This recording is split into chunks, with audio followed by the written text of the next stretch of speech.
Okay, I'm going to go over all the pharmacology and EEG stuff that we had in our case. I'm going to go over it very quickly because there's a lot of drugs. Before I get going, I'm just going to say when I downloaded the PowerPoint into my iPad, some of the stuff has moved around, so it's not going to be the most beautiful presentation, but I'm going to go as fast as I can. And by as fast as I can, it's probably also not going to be that interesting. Okay, first in the medical history, we found some things that we're already familiar with. So Lisinopril, it's an ACE inhibitor. I won't go much further into that. Then we have Metropolol, it's an OLOL, so beta-1 blocker and hypertension are the main things that you use for the OLOL type drugs. Like I said, I'm going to go fast, so all this other stuff, if you want to read it, it's in the study guide. Download it from Box. So here's a slightly new one, Primopexyl. It's a dopamine 2 and 3 receptor agonist. So what dopamine does, it's the main thing that it does is with GABA, it will inhibit the GABA neurons. So when in Parkinson's you have some GABA inhibition, so it's used to treat that. So it's the first line therapy for Parkinson's disease. Similar compounds are used for restless leg syndrome. Alright guys, we've hit aspirin like 18 million times, so I'm not going to insult anyone. Like I said, this didn't download quite beautifully, but this is supposed to say fish oil, and it's supposed to be under the medication history. So fish oil, had to look up some research on this. There are two main types, there's several types, but two main types, the eicosapentaenoic and the docosapentaenoic acid. And these two are substrates for a class of molecules known as resolvins and protectins. Resolvins and protectins will block neutrophil migration, recruitment, and infiltration. They also may have ability to block T-cell migration and promote T-cell apoptosis. So it's going to overall reduce inflammation. Protectins, not resolvins, but protectins will also block tumor necrosis factor and interferon secretion. Now, typically, fish oil is given to block LDL production, so to stabilize the lipid profile in the blood, and there are three proposed mechanisms for that. One of them is an interference with the diacylglycerol acetyltransferase, and yes, I spelled that wrong, typo. The other is there's an interruption of nuclear transcription factors that control lipogenesis. The third proposed mechanism got cut off when I downloaded this, and that is the promotion of apolipoprotein B degradation. So you know the production of cholesterol requires apolipoproteins, and so if we're degrading those, then we can't export the cholesterol, and it increases, so overall you get increased beta oxidation. A study that I found in 2010, it promoted the possible effective therapy for coronary artery disease, MI, and the treatment and post-MI for reperfusion injury. However, the conclusion was that more studies needed to be done. Now let's go to the urinalysis. We're going to look at what he tested positive for first, and then we're going to look at what was tested negative for. He tested positive for benzodiazepines, and I'm saying he because it's I'm keeping everything private and everything on the internet, but the diazepines include a whole list of medicines. The most notable would be Valium, or also called diazepam.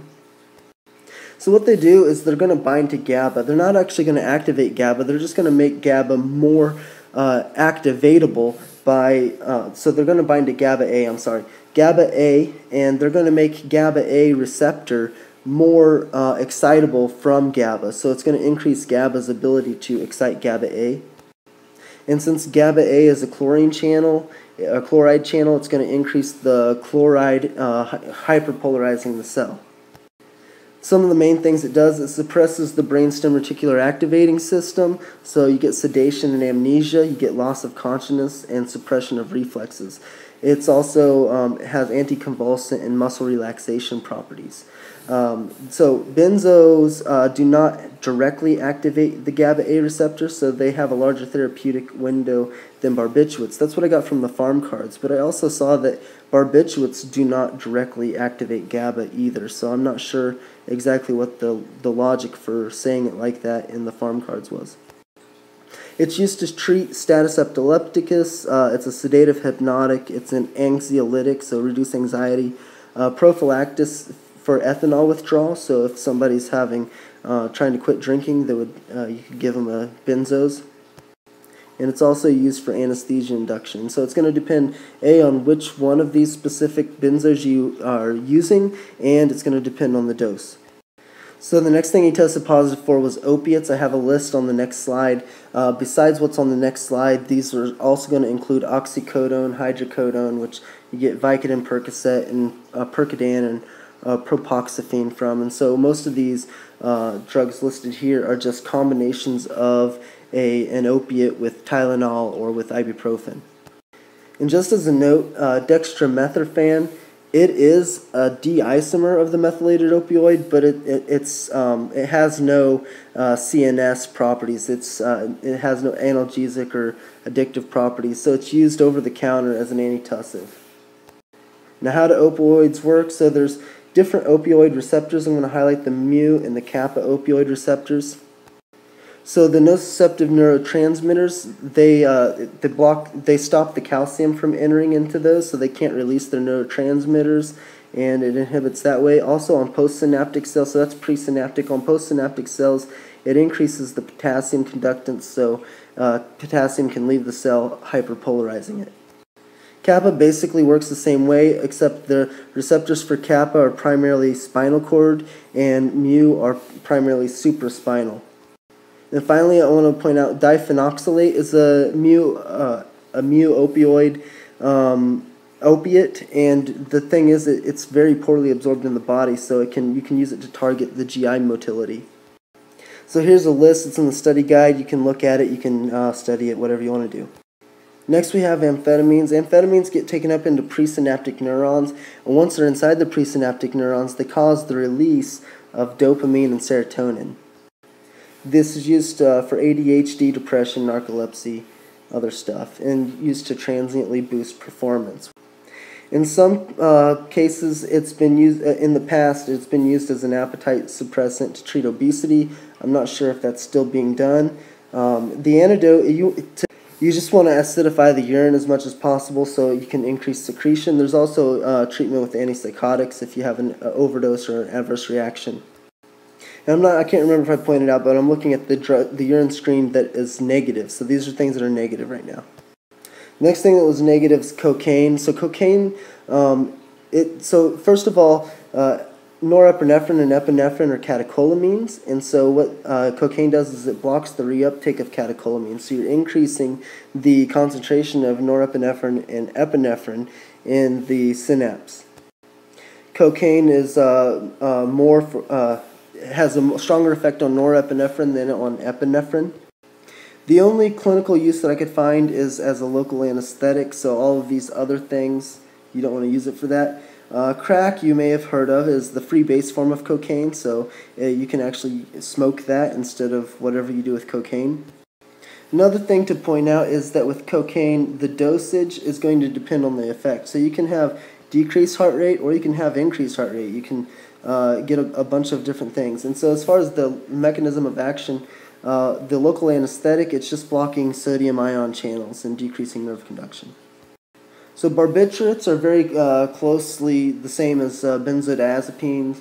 You're going to have a binding to GABA-A and increasing the efficacy of GABA signaling. Again, same thing with the reticular activating system, sedation, amnesia, loss of consciousness. Also used for anti-seizure, tonic, clonic, and partial seizures, and analeptic of choice for pregnant women. Next, we're going to go into the blood toxicology. The first thing that was looked for was alcohol, and since that came up, I thought I'd go ahead and throw this picture in here. It's something that I used in a presentation last block whenever I was talking about organic acidosis. And so what happens, you have these are the 4 representative alcohols, and I got this picture, by the way, from Dr. Eric's medical lectures on YouTube. Check it out, he's great. The first step in the breakdown of all of these things is alcohol dehydrogenase acts on it, turning it into an aldehyde. And then various other enzymes in the pathway will act on the aldehyde to form a carboxylic acid. The carboxylic acid is really the main thing that causes problems as far as metabolic side effects with alcohols. Formate, for example, from methanol is a mitochondrial toxin, and it'll inhibit the electron transport chain, and the eyes are more susceptible to the formate than any other part of the body, and so even at sublethal doses of methanol, you can get permanent total blindness. Now, the alcohol, the ethanol specifically, it's probably a GABA-A receptor agonist. Now, I had read in one of the textbooks that it definitely was a GABA-A, or actually it was in a lecture, showed that it definitely was a GABA-A, and it showed where it bound to, but the pharm cards say that it's probably a GABA-A, but the exact mechanism is unknown. The antidote for high alcohol is Pramipexole, and it inhibits ADH. Now, ethanol used to be used in the past for other alcohols, such as if you had methanol poisoning, because it was a competitive inhibitor, because alcohol dehydrogenase has a higher affinity for ethanol than methanol, and you would just urinate out all the methanol. However, now the treatment of choice is Pramipexole. Acetaminophen acts like aspirin and ibuprofen in quite a few ways, except that it has a way higher affinity for receptors in the CNS than in the PNS, and it's a reversible inhibitor of cyclooxygenase. So it binds to cyclooxygenases in the CNS way better, and that's probably because in the peripheral nervous system it gets broke down quickly. Now, the main thing that acetaminophen does is it reduces glutathione production. I'm about to show you exactly how. But by reducing glutathione production, you can cause anoxaproline-induced acidosis and other problems as well, cause brain swelling. And so the antidote for this is acetylcysteine, because it compensates for the depletion of glutathione.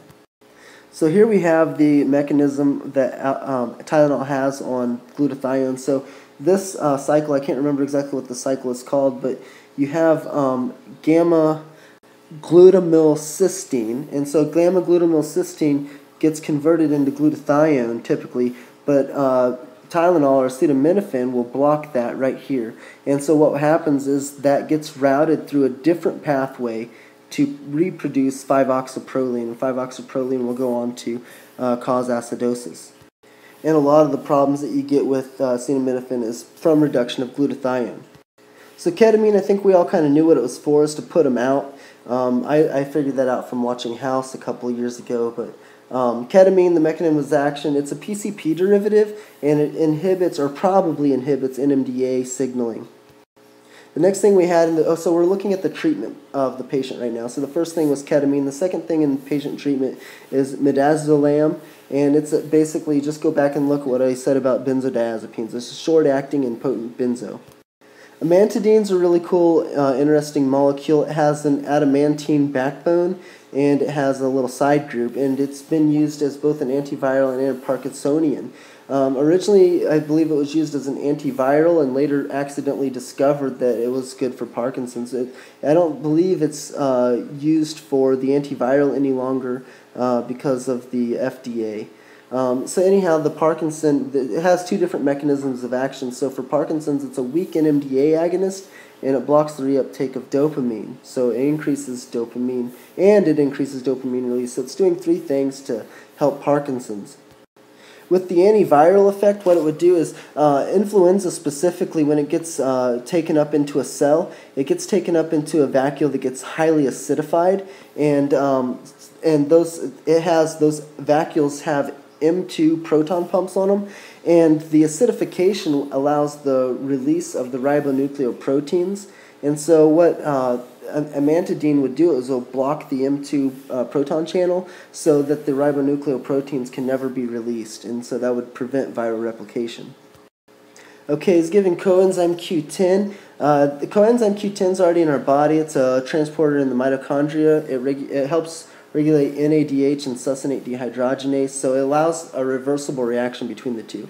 And whenever it's reduced to ubiquinol, it possesses antioxidant properties, and it's actually better than vitamin E alone. So it's a good thing just to supplement in your regular diet. So CoQ10, when it's reduced to ubiquinol, it will actually prevent the peroxidation of lipids in the initiation and in the propagation phase. Vitamin E will only inhibit the propagation phase. So by inhibiting lipid oxidation, you can kind of inhibit atherosclerotic plaques to a certain degree. Also, it stabilizes the membrane of cells by preventing lipid oxidation as well. And there may be an effect on L-type calcium channels similar to digoxin, causing a positive inotropic effect on the heart. Now, when I was reading, I had to read research papers on CoQ10 because they weren't in the farm card.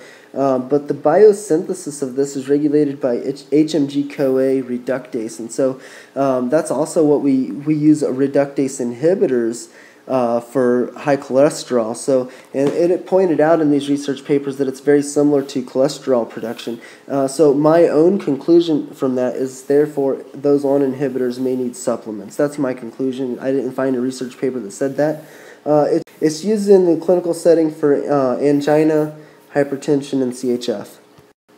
So nimodipine, it was being used to prevent cerebral artery spasms. It's a second generation dihydropyridine. And so what you need to know is that there's only one gene that codes for the L-type calcium channel, but those have two alternative splice variants. And so the CAV1.2A is the splice variant in cardiac myocytes, and the CAV1.2B encodes vascular smooth muscle. And so this one is more specific for the CAV1.2B.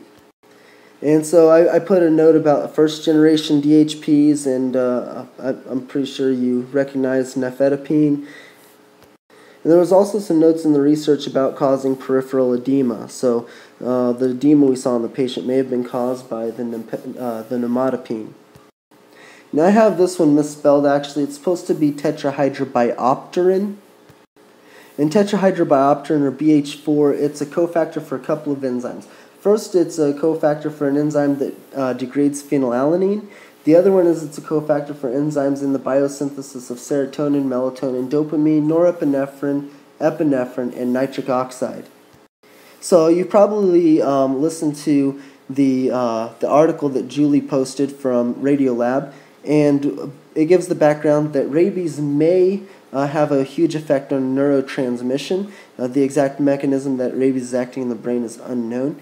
But if it's acting on neurotransmission, then another research paper I found showed that several biopsies showed a reduced amount or even depleted amounts of BH4 in the brains of those who have rabies.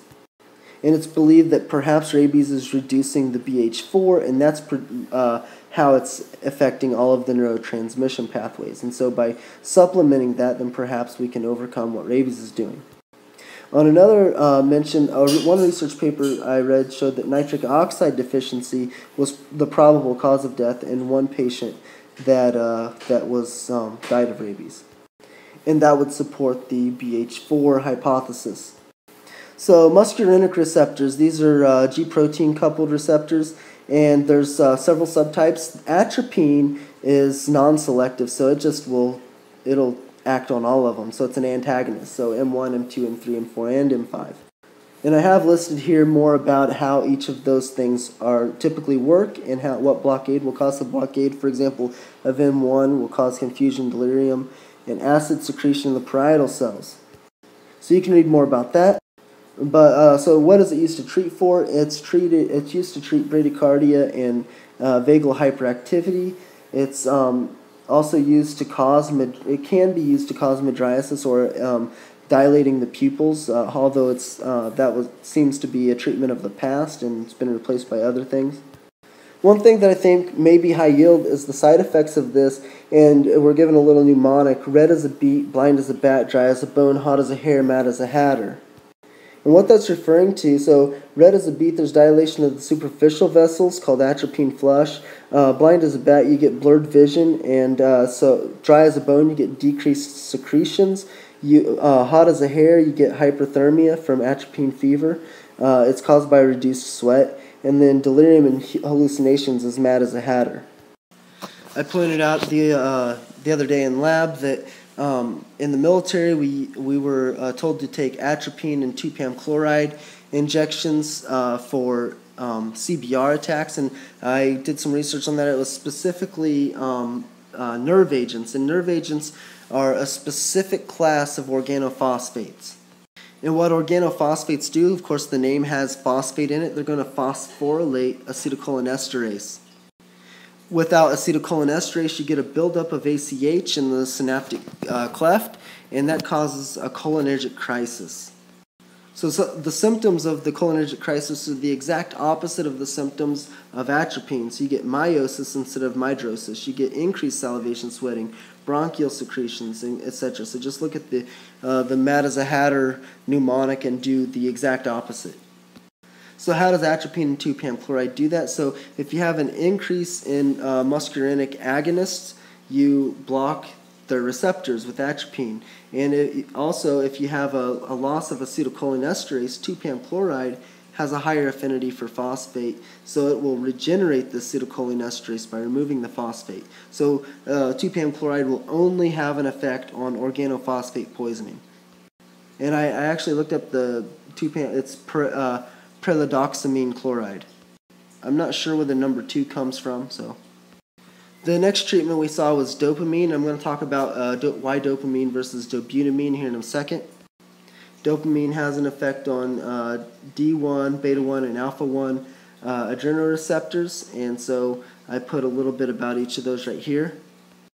The really neat thing is that the net effect depends on the dose. So low doses, the D1 effect is predominant, medium is beta-1, and high dose alpha-1 is predominant. So here we're looking at what dopamine and dobutamine are useful for exactly. Down here, clinical utility. If we have cardiac failure, dopamine no. Ischemic left ventricle failure no. And this is based on a study. This actual chart is based off of one of the studies that I read when I was looking through this. But it can be used for shock and renal failure. I couldn't. Maybe the renal failure is what it's being used for, is what my guess is. But also, dobutamine can have multiple effects on, I think I circled it on, multiple effects on blood pressure, whereas dopamine, I got mixed reviews on this. Some sources saying that dopamine had variable effects on blood pressure, others saying it had sustained effects, and so look more into that and find better sources than what I could find. In the study guide, I put a little neat thing about how dopamine affects the central nervous system. In our last drug, norepinephrine, it stimulates alpha-1, beta-2, and beta-1 receptors, and it has no effect on beta-2 receptors. So I went ahead and listed out the alpha-1, the alpha-2, and the beta-1. I forgot to drop that down the line.